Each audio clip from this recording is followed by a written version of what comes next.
మన Chiranjeevi vascular and multi speciality hospital దేశంలోనే best vascular and endovascular facilities and all multi speciality care.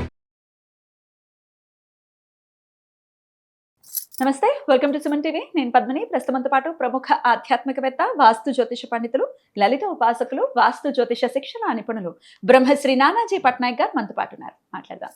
నమస్కారం అండి. శ్రీమాత్రే నమః. మనం వేసుకునేటటువంటి బట్టలే మన బ్రతుకులు అని చెప్పి మీరు ఒక వీడియో చేశారు సార్. చాలా రీచ్ వచ్చింది. అయితే అందులో కొన్ని కమెంట్స్ వచ్చాయి. ఇప్పుడు రాజకీయ నాయకులు ఉన్నారనుకోండి, ఎప్పుడు వాళ్ళు వైట్ అండ్ వైట్ లోనే ఉంటారు కదా. సో మరి వాళ్ళ మీద ఏం ఇంపాక్ట్ ఉంటుంది అనేది ఒకటి. సామాన్య ప్రజలకు కూడా కొంతమందికి కొన్ని కలర్స్ అంటే అమితమైన ఇష్టం ఉంటుంది. వాళ్ళకి ఎక్కువ ఆ బట్టలే ఉంటాయి. నాకు పసుపు అంటే ఇష్టం. నా ర్యాక్ నిండా మా అమ్మ తిడుతుంది, ఎన్ని కొంటావు ఇంకా ఎల్లో ఎల్లో ఎక్కడ చూసినా ఎల్లో ఎల్లో ఎల్లో. ఫ్రెండ్స్ కూడా ఏడిపిస్తుంటారు ఎల్లో ఎల్లో డర్టీ ఫెల్లో. అదే యాక్చువల్లీ ఇట్ ఈస్ బ్యూటిఫుల్ కదా. సో ఇట్లా ఇష్టం ఉంటుంది. కొంతమందికి బ్లూ అంటే ఇష్టం ఉంటుంది, కొంతమందికి బ్లాక్ అంటే ఇష్టం ఉంటుంది. బట్టలే కాదు, కార్లు కూడా బ్లాక్ కలర్ కార్స్ ఎక్కువగా వాళ్ళు తీసుకోవడానికి ఇష్టపడతారు. సో ఇట్లా ఎక్కువగా ఒక్క కలర్ మీద ఉండటం అనేది ఎటువంటి ఇంపాక్ట్ ని చూపిస్తుంది? కలర్స్ మీద చాలా అద్భుతంగా మీరు చేసేటటువంటి సాధన చాలా అక్యురేట్ గా చెప్తున్నారు. అమ్మో, సాధన అలా మాట్లాడిస్తున్నారు. సాధన ఉంటుందంటే అమ్మవారి అనుగ్రహం ఉంటుంది, ఇట్ సేమ్ టైం శాస్త్రం ఉంటుంది. రెండు కలిసి ఉంటాయండి. అనుగ్రహం వేరుగా శాస్త్రం వేరుగా ఉంటే దేనికి అది కరెక్ట్ కాదు. రెండు కలిసే ఉండాలి.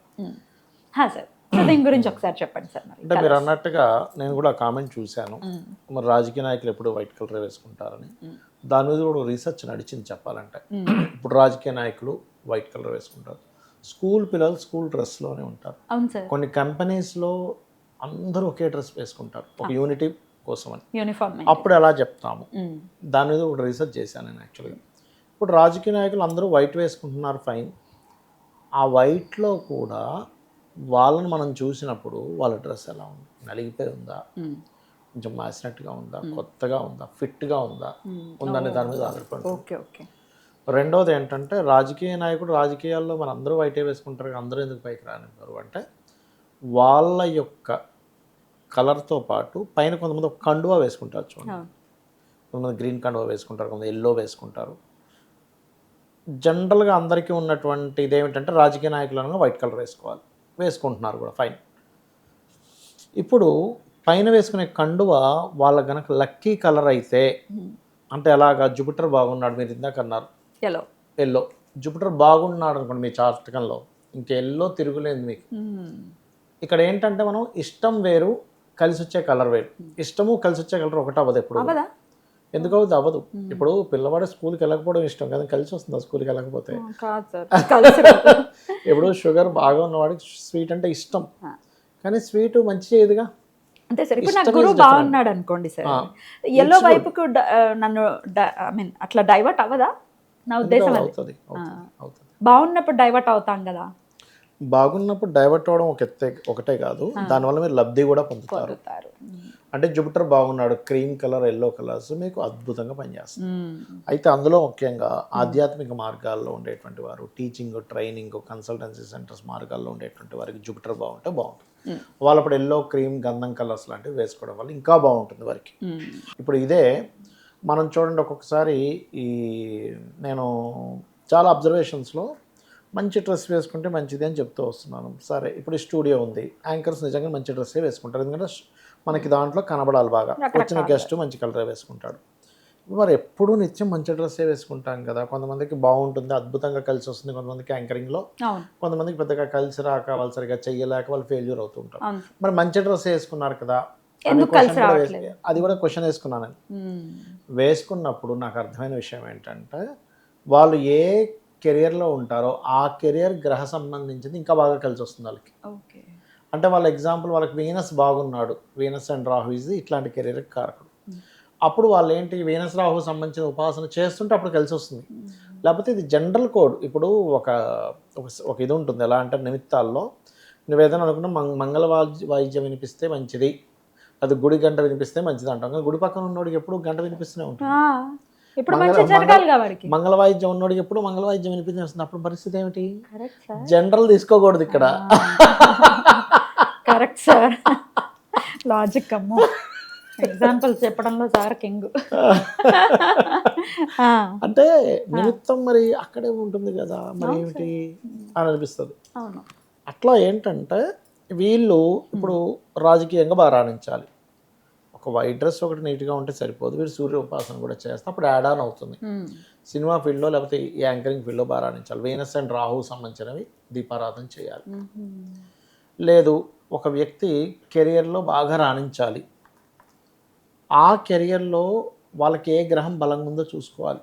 బలంగా ఉండే గ్రహ కెరియర్ ఎంచుకోవడం వేరు, ఆ కలర్ వేసుకోవడం సపోర్ట్ ఇస్తుంది. ఓకే, బా ఎన్ని ఉంటాయో ఇంటర్లింక్డ్గా.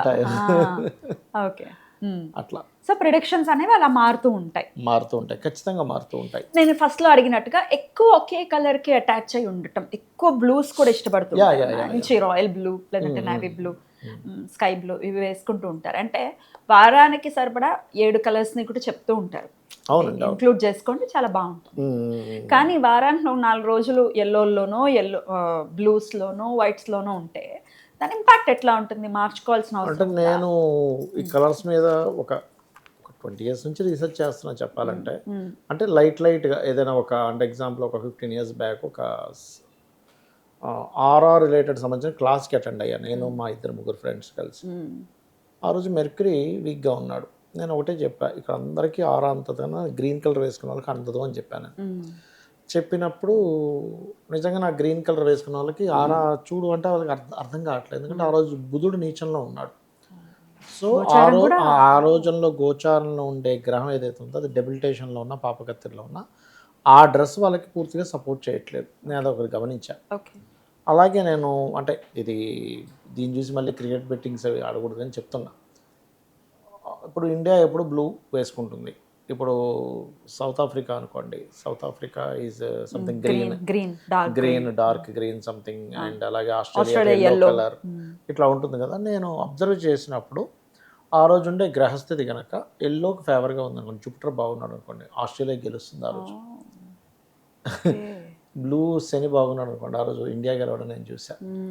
అట్లా మళ్ళీ డిపెండ్ ఆన్ అప్పుడుండే హోరా అవి నేను అంటే నా యొక్క పార్ట్, అంతేగాని ఇది పెట్టుకొని మళ్ళీ క్రికెట్ ఎవరు గెలుస్తాడో ఇది కాదు నా ఉద్దేశం. అంటే అబ్జర్వేషన్ అనమాట జస్ట్. అంటే ఒక వ్యక్తి ఒక డ్రెస్ వేసుకున్నాడు, అది ఫిట్గా ఉంటే ఒక ఫలితం వస్తుంది వాళ్ళ లైఫ్లో. అంటే ఈ అబ్జర్వేషన్స్ అన్నీ చేశాక నాకు అర్థమైన విషయం ఏంటంటే, నువ్వు డ్రెస్ వేసుకునేటప్పుడు అది నీట్గా ఉండడం చాలా ముఖ్యం, ఫిట్ కరెక్ట్గా ఉండడం చాలా ముఖ్యం. బుడబుడకలుగా ఉండకూడదు, మరీ టైట్గా ఉండకూడదు. కొంతమంది ఇప్పుడు ఫ్యాషన్ సార్ లూజ్గా, అంటే వాళ్ళు మీడియం అనుకోండి XL కొనుక్కుంటున్నారు.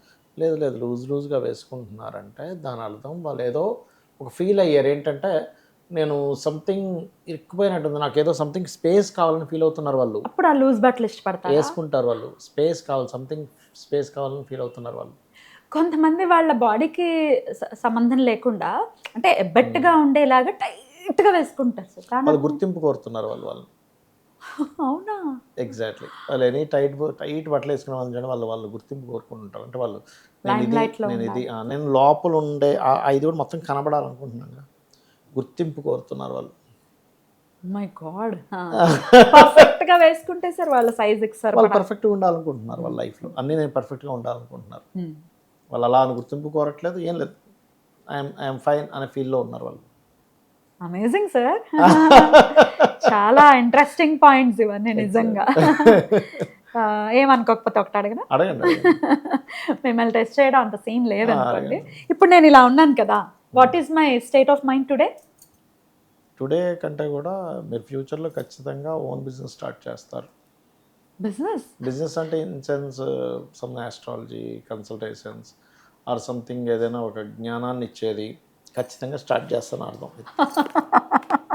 Oh my god, because of flowers ఉన్నాయండి. యా సార్, ఫ్లవర్స్ ఉన్నాయి. ఓ ఇవి కూడా కన్సిడర్ చేస్తారా? అన్ని కన్సిడర్, ఫ్లవర్స్, కలరు, మీరు కూర్చున్న కుర్చీకి మీరు వేసుకున్న డ్రెస్కి బ్యాక్గ్రౌండ్ని అండ్ మీరు అడుగుతున్న టైంని బేస్ చేసుకొని, ఇప్పుడు మీరు ఎట్లా అడిగారు, ఏ ఎక్స్ప్రెషన్తో అడిగారు, అన్ని everything is calculated. Amazing sir, everything is calculated. దీనివల్ల కూడా ఏంటంటే ఒక ఖర్చు అంటారు చూసారా, గతంలో కానీ ఈ మధ్య కానీ ఒక తప్పనిసరైన ఒక ఖర్చు ఉంటుంది ఖచ్చితంగా మీకు. తప్పనిసరి అబ్బా ఇంక తప్పదు ఈ ఖర్చు పెట్టాల్సింది అనేటి ఒక ఖర్చు. అవును సార్. అవునా కదా? ఇంక చెప్పకండి సార్. ఎందుకంటే మీ బ్యాక్గ్రౌండ్లో కూర్చున్న కుర్చీ ఈజ్ రెడ్ అండి. అవును సార్. ఇప్పుడు మీరు ఇప్పుడు గోచారంలో గ్రహాలు గురువు బుధుడు కుజుడు బుధుడు ఎక్కడ ఉన్నారు చెప్పండి? గురువేమో కర్కాటకంలో ఉన్నాడు. కుజుడు మిథునంలో ఉన్నాడు. మిథునంలో కుజుడు మిథునం కాదు, వృషభంలో ఉన్నాడు. వృషభంలో ఉన్నాడు. బుధుడు ఎక్కడ ఉన్నాడు ఇప్పుడు ప్రెసెంట్? మెర్క్యూరీ ఈజ్ ఇన్ మిథునంలో ఉన్నాడు. మిథునంలో ఉన్నాడా?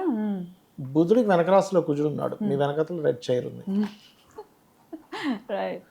మీరు బుధుడు అనుకుందాం కాసేపు, దానికి గోల్డ్ కలర్ ఇది ఉంది. అవును సార్, గోల్డ్ ఉంది. గోల్డ్ అంటే గురువు. గురు బుధ కాంబినేషన్ సంథింగ్ నాలెడ్జ్ నేర్చుకునే క్రమంలో ఉంటూ అది ఫ్యూచర్లోకి వెళ్తుంది. అయితే సక్సెస్ఫుల్ అవుతాం. Thank you sir. Amazing sir. ఈ మీ ప్రాక్టీస్ ఏదైతే ఉందో అసలు ఎంత బ్యూటిఫుల్గా వెళ్తూ ఉన్నారంటే, ఎంత ప్యాషనో మీకు కదా. ప్రతినిత్యం దీంట్లోనే ఉంటారు కదా, ఇదే ఆలోచిస్తూ. ఇది నా ఉద్దేశం ఏంటంటే, ఆస్ట్రాలజీ అనేది మనం అంటే శాస్త్రాల్లో ఏం చెప్తారంటే, కేవలం జాతక గ్రహాలే కాదు, మీరు ఏది చూసినా చెప్పొచ్చు. ఇప్పుడు ఇది సగం బాటిల్ ఉంది, దీన్ని చూసి కూడా ఏదని చెప్పొచ్చు. ఎవరైనా ఇలా పట్టుకొని మాట్లాడుతున్నారు, దీన్ని చూసి కూడా ఏదని చెప్పొచ్చు అని నా ఉద్దేశం. ఆ తాగిన కప్పుని చూసి చెప్పొచ్చు, ఈ పెన్ను చూసి చెప్పొచ్చు, ఈ బుక్ని చూసి చెప్పొచ్చు. ఆస్ట్రాలజీ అంతే. ప్రతిదాన్ని చూసి మనం ఇంటికి చేయొచ్చు. కాబట్టి దాన్ని బాగా అబ్జర్వ్ చేయాలి. అందుకే మనకి చూడండి గ్రాఫాలజీ వచ్చింది, వాటి రాసే రాతను పెట్టి వచ్చింది. కరెక్ట్. సిగ్నేచరాలజీ వచ్చింది, న్యూమరాలజీ వచ్చింది. ఇవన్నీ ఎక్కడి నుంచి వచ్చాయి? వాళ్ళ మానసిక స్థితి, వాళ్ళ గోల్స్ అన్ని ఎవ్రీథింగ్ వాళ్ళ యొక్క చేతలతో సంబంధం కలిగి ఉంటుంది. ఇది ఏంటంటే, నేను దీన్ని ఎందుకు ఎక్కువగా తీసుకున్నానంటే, ఇది మన మీద ఉంటుంది, మనతో కనెక్ట్ అయ్యి ఉంది. ఒక హోమియోపతి డాక్టర్ గారు డ్రెస్కి మందు వేస్తే మనిషికి పనిచేసింది, తెలుసా మీకు? డ్రెస్కి మందా అంటే? డ్రెస్కి హోమియోపతి మెడిసిన్ వేస్తే ఆయన చనిపోయాడు, ఇప్పుడు లేడు. మనిషికి పనిచేసేది అది.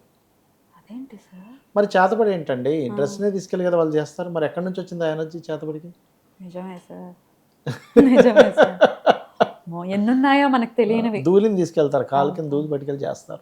అంటే మనతో కనెక్ట్ అయిన ఎవ్రీథింగ్, మన భవిష్యత్తుని, మన ఆరాని, మన ఫ్యూచర్ని, మన స్థితిని కనెక్ట్ అయి ఉంటుంది. Amazing sir, amazing. Mind blank అయిపోయింది. అందుకే మనం మనకి ఇంట్లో పూజించే పూజ సంబంధించింది కూడా ఆ విగ్రహాల విచ్ఛిన్నం అవ్వకూడదు, ఆ ఫోటో ఫ్రేమ్ ఇవ్వకూడదు అంటారు. ఎందుకంటే నువ్వు దాంతో కనెక్ట్ అవుతున్నావు కదా, ఆ ఎనర్జీతో కనెక్ట్ అయినప్పుడు నీకు మరి పాడైన ఎనర్జీ ఉంటే నీకు డిస్టర్బ్ అవుద్ది. అందుకని అలా చెప్తారు. అమేజింగ్ సార్, చాలా అద్భుతంగా ప్రాక్టీస్ చేస్తూ ఉన్నారు. చాలా బ్యూటిఫుల్గా ఎక్స్ప్లెయిన్ చేశారు సార్. కృతజ్ఞతలు. నమస్తే సార్. శ్రీమాత్రే నమః.